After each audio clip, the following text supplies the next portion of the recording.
First selection blessings ng ating sitaw. Variety Star Premium F1. Thank you Lord. No?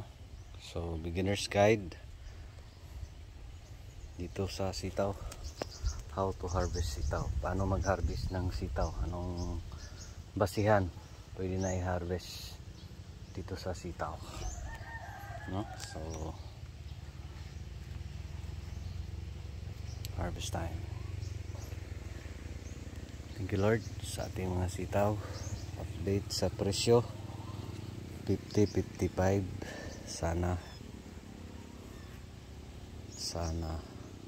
magtagal maski isang buwan lang. Yan yung ano sa sitaw, no? So paano mag-harvest sa sitaw, beginner's guide, no? So iba-ibang area, iba-iba yung preference ng buyer, no? So sa Luzon nakikita natin is yung dapat malakihan, ayun bang butod. Dapat ganito, no? O mas ano pa niyan, mas gulang pa niyan, no? So dito sa atin sa Cebu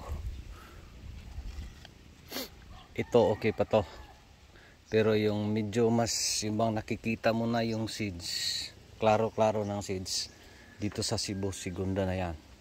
Doon sa Luzon nakikita natin, correct me if I'm wrong, sa mga taga Luzon dyan, no? So gusto nila is mga ganito. Yung ibang dito sa amin is segunda na to kasi hinog na yan dito, no? So first selection natin ngayon. Thank you Lord, at least meron na, no? So thanks God, at least nagsimula na tayo sa pag-harvest. Thank you Lord sa blessings. Thank you sa ating mga sitaw, no? So paano mag-harvest, papakita natin. Dito yung partner ko, kaming dalawa lang ni Mrs. yung nag-harvest dito, no? So again, pa konti-konti pa yung harvestan natin, considering selection pa. No? So mga paraan paano mag-harvest dito sa sitaw.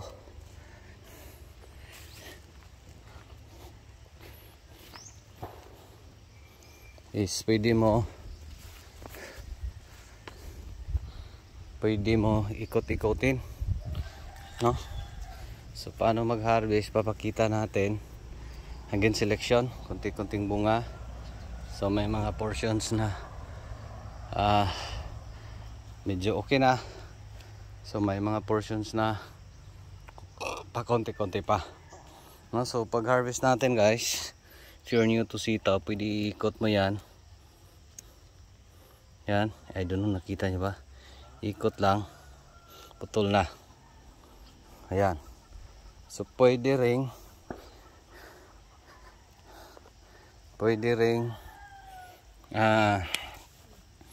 ayan, iniikot.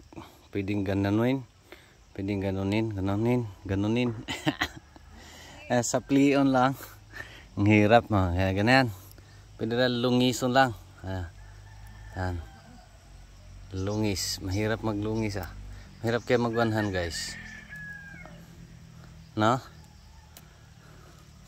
Ganon. Tapos yung mga sanga pakyat natin, or pwede kukuhin. Ano yung kukuhin? Gamit yung kuko mo. Mas madali. Ito yung mas madali. Kagananin mo lang. Ayan. Push mo yung kuko. Itong nails. Push mo yan. Ayan. Putol na. No? So, if you are new, again, mahirap mag-harvest. Dapat careful ka sa di maputol yung tangkay. O yun bang ito, kasi pag maputol yan sayang, kasi may kasunod pa yan, no? So dapat extra careful. Ayan, iniikot lang ni madam kasi masakit na yung kuko namin, no? Kuko, ganyan, nag green na. Pag ginaganon, Pag ginaganon ko sa kuko, yan, mas madali sana. Yan, dali lang mag-harvest. Pero nga, masakit sa kuko. Siguro magawa tayo ng ano, yung DIY na basta baka may ano sa online na isalpak lang natin dito sa thumb natin, no? Tapos yan na yung gagamitin natin pang putol, kaganunin lang. Sige, shout out kung mayroong ganun, no? So ganun yung pag-harvest. Again, yung pag-harvest iba-ibang area, iba-ibang paraan yung preference. So again, may gusto na yung sitaw na haharvestin ay yung medyo may seeds na. Dito again sa atin sa Cebu is paliitan. Di bang mas maliit, yan yung mas preferred ni buyer. Kasi dito is ano tayo is more on ano yung preference ni buyer, hindi yon sa kung ano yung gusto natin, no? So pwede twist ng konti, yan, putol na, no? So ano din, dito sa Star Premium, ano siya, humok, yung madali lang maputol-putol. May mga ibang varieties tayo na nasubukan, no, na napakatigas talaga, matigas putol, maski kuko, ito maski ganin mo sa nails mo, matigas, no? So matigas yung tangkay, ay yung puno, yung dulo dito, ito matigas putulin. Again, dito sa atin, kung mapansin nyo, medyo kulang pa to sa edad, dinala na natin kasi nga 3 days, after 3 days pa tayo next mag-harvest. So ngayong Tuesday pa, so chances nito pag di natin to dadalhin, maging segunda na to by Tuesday, kasi nga 3 days yung pagitan. Dito sa sitaw, best mag-harvest is 2 times or every other day magpitas ka, no? So pwede nga once every day ka, provided yung pag-harvest mo ay pinili lang, yung selection na selection talaga, no? So dito sa atin, yan, ano to, kung makikita ninyo, mahaba-haba to. Ito nga, Star Premium. Yun nga lang, medyo gumaganon kasi mga harvest natin sa lupa pa, no? So sa lupa pa sumasayad.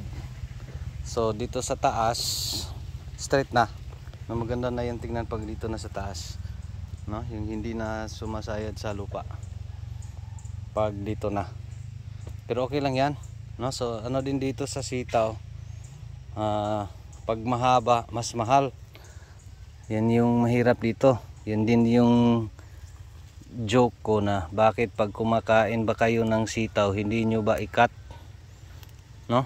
Hindi nyo ba puputulin? Hindi nyo ba slice? Pero that's the reality, na yung mas mahal is yung mas mahaba, no? So again, selection, mabot na sa bubong, kalampas na.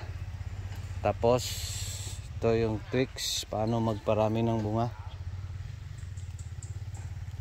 Dapat maraming sanga. So gagawin natin is top prone. Kailan mag top prone, no? So once medyo mahaba na, no? Once may maabot na dito, no? So yun lang, beginner's guide paano ang tamang pag-harvest ng sitaw. Again, yung size depende yan sa araw kung kailan next ka mag-harvest, at saka depende yan sa preference ng mga buyers, preference ng mga consumers, no? Kasi yung nga, market based tayo, mag-base tayo kung ano yung gusto ng market. Ito nga ganito guys, sinog, ito segunda na, no? Pero mangyari nito, real talk, slice lang to nila, yun bang doon sa market, merkado, Tapos mix ng ibang mga gulay, same price lang. Ay nako. No, so yun lang, maraming salamat. Ito may mga naiwan. Di talaga natin no? Yun bang ma-perfect, so may maiwan, so chances may mahinog. No, so yun lang, maraming salamat. Beginner's guide dito sa sitaw, no? So paano tamang pag-harvest. Again, hindi yung best mag-harvest na kung kailan mo gusto, anong size yung gusto mo, kung hindi, kung ano yung preferred ng market mo. No, yun lang, maraming salamat. Ito pa rin si Jupila Farmer, anak ni Matoy, ang farmer nga gwapo, suhito, may kahibalo, panaig saba. Kaya manoon pa ko. Daghang salamat and God bless. Thank you sa ating mga sitaw. Thank you Lord. Thank you sa inyo guys. No, so at least may konti-konti. Tapos after dito, doon tayo sa Ampalaya. Andun na sila, yung mga partners natin dito ngayon. Kami lang ni Mrs. ang nag-harvest. God bless everyone. Thank you Lord.